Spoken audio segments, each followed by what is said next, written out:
Assalamualaikum warahmatullahi wabarakatuh. Perkenalkan, nama saya Nurul Azhara dengan NIM 1905742010. Saya berasal dari Universitas Maritim Raja Ali Haji, Kota Tanjung Pinang, program studi ilmu hukum. Nah, di sini saya akan membahas mengenai hukum arbitrase dan peradilan niaga yang berjudul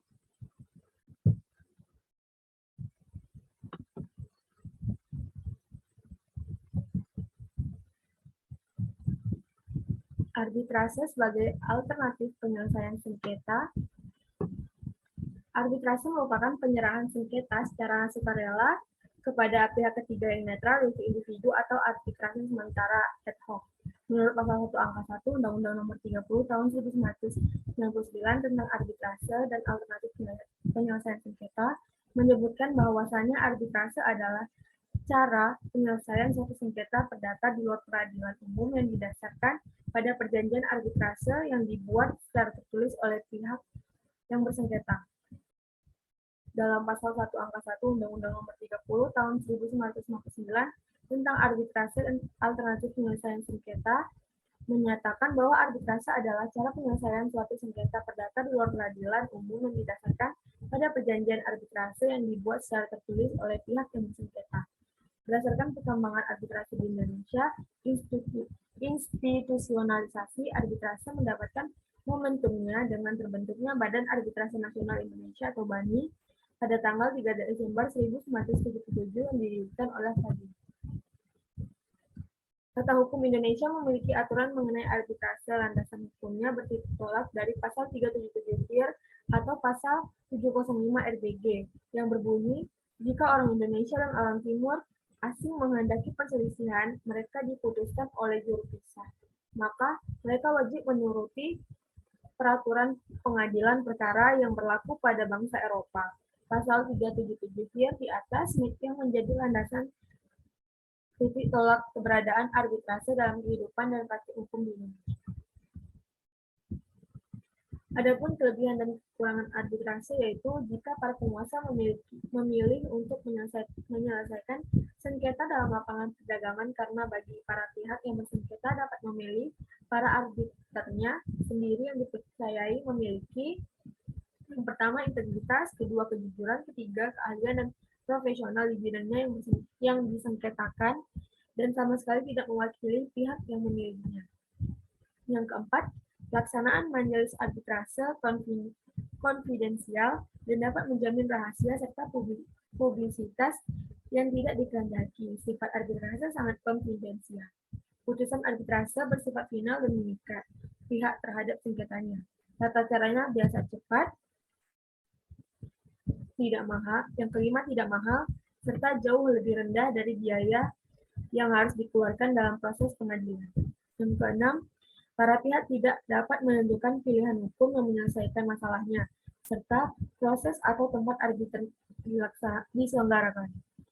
Yang ketujuh, yaitu ada tata cara arbitrase lebih informal. Arbiter yang dipilih ini diwajibkan untuk mengikuti keputusan arbiter sebelumnya, tetapi dapat memberikan pertimbangannya sendiri. Selain kelebihan yang sebagaimana telah dijelaskan, terdapat juga kekurangan atau kelemahan dari arbitrase itu sendiri, yaitu adanya kesulitan untuk menyatukan para pihak. Yang kedua, dalam arbitrase tidak selalu ada keterkaitan pada putusan-putusan sebelumnya. Yang ketiga, tidak mampu memberikan jawaban yang definitif terhadap semua sengketa hukum. Yang keempat, keputusan arbitrase selalu tergantung pada kemampuan teknis arbiter dalam memberikan keputusan yang memuaskan dan sesuai dengan rasa keadilan para pihak. Yang kelima, untuk eksekusi putusan arbitrase juga membutuhkan bantuan pengadilan, akan tetapi hanya ada pada taraf eksekusi. Keberadaan perjanjian arbitrase hanya merupakan perjanjian asesorir yang berisi persyaratan khusus mengenai cara penyelesaian perselisihan yang mungkin timbul dari perjanjian pokok. Sifat putusan arbitrase final mempunyai kekuatan hukum yang tetap dan mengikat untuk para pihak. Artinya, putusan arbitrase tidak dapat diajukan banding, kasasi, atau peninjauan kembali. Jenis-jenis arbitrase yang pertama ada arbitrase ad hoc. Arbitrase ad hoc atau volunteer adalah arbitrase yang ditunjukkan untuk kasus tertentu untuk satu kali penunjukan saja. Pada umumnya, arbitrase ad hoc tidak terikat dan terkait dengan salah satu lembaga arbitrase. Arbitrase ad hoc dibentuk secara khusus atau bersifat insidental untuk memeriksa dan memutus penyelesaian sengketa tertentu dalam jangka waktu tertentu. Yang kedua ada arbitrase institusional. Arbitrase institusional merupakan lembaga atau badan arbitrase yang bersifat permanen, sehingga disebut juga permanen arbitral.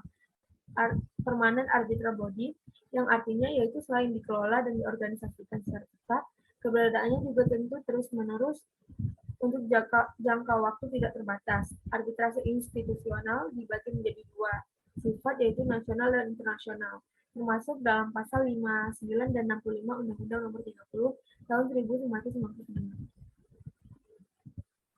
Di Indonesia saat ini terdapat beberapa lembaga arbitrase yang memberikan jasa administrasi arbitrase, yaitu yang pertama ada Badan Arbitrase Nasional Indonesia atau BANI, yang kedua ada Badan Arbitrase Syariah Nasional atau Basyarnas, yang ketiga ada P3BI, Panitia atau Panitia Penyelesaian Perselisihan Bisnis Indonesia, yang keempat ada BAPMI atau Badan Arbitrase Pasar Modal Indonesia. Syarat-syarat pengangkatan, penggantian, serta hak dan kewajiban arbiter. Syarat pengangkatan arbiter, jumlah arbiter atau wasit yang akan dipilih tergantung dari keinginan para pihak, bisa satu atau tunggal, bisa lebih. Sebagaimana ditentukan dalam pasal 12 Undang-Undang Nomor 30 Tahun 1999. Persyaratan pengangkatan arbiter yaitu yang pertama, yang dapat ditunjukkan atau diangkat sebagai arbiter yang harus memenuhi syarat. Yang pertama, cakap melakukan tindakan hukum. Kedua, berumur paling rendah 35 tahun.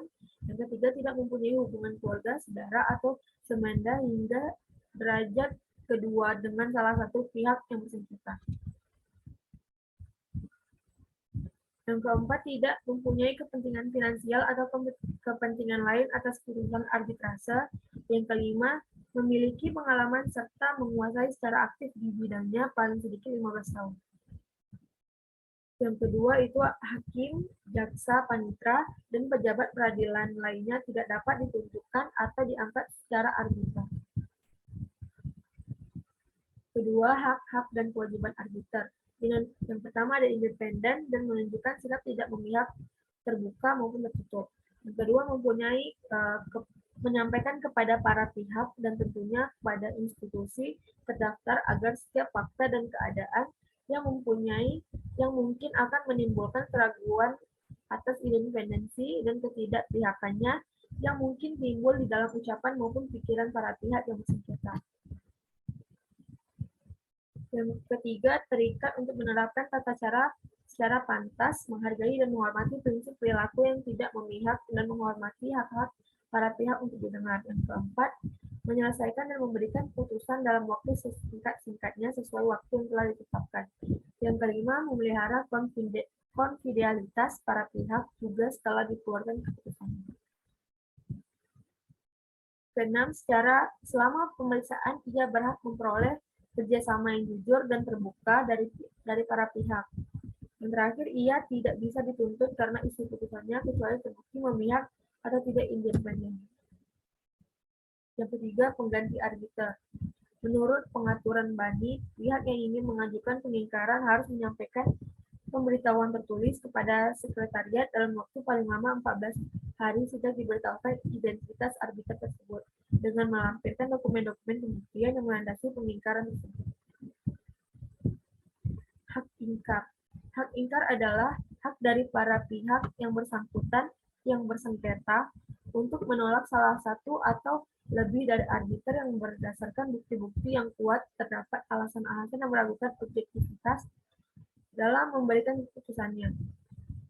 Undang-Undang Nomor 30 Tahun 1999 tentang arbitrase mengatur hak ingkar dalam pasal 22 hingga pasal 25.